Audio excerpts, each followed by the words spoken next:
প্রায় 12,000 বছর ঘুমিয়ে থাকার পর আবারও জেগে উঠেছে সেই দানবীয় বিশাল আগ্নেয়গিরি হুইলি গুব্বি আফ্রিকার ইথিওপিয়া অঞ্চলে।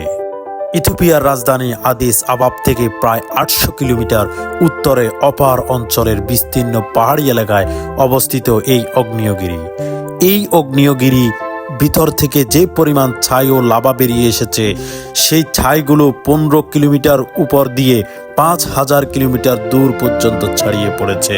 সবচেয়ে ভয়ঙ্কর ব্যাপার হলো ইথিওপিয়ার অদরে লোহিত সাগর পাড়ি দিয়ে ওমান, ইয়েমেন পাড়ি দিয়ে একেবারে ভারতের আকাশে ছড়িয়ে পড়েছে এই ছাই।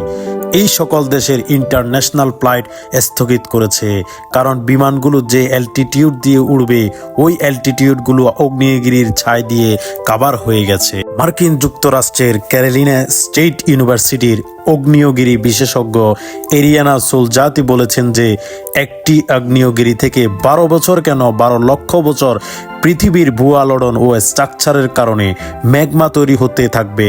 ততদিন পর্যন্ত সম্ভাবনা থাকে একদিন সে জেগে উঠবে। একই ঘটনা ঘটেছে এই হাইলি গুব্বির ক্ষেত্রে।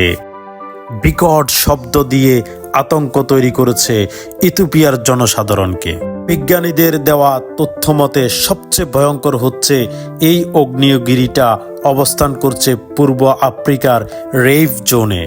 এই আগ্নেয়গিরির কারণে পরিবর্তন হয়ে যেতে পারে এই পৃথিবীর জিওগ্রাফিক্যাল ম্যাপ।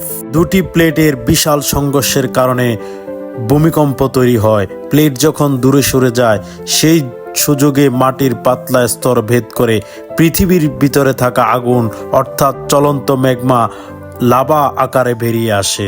সেটিই হচ্ছে আগ্নেয়গিরি। সেটাই বিপর্যস্ত করতে পারে পুরা মানব সভ্যতাকে।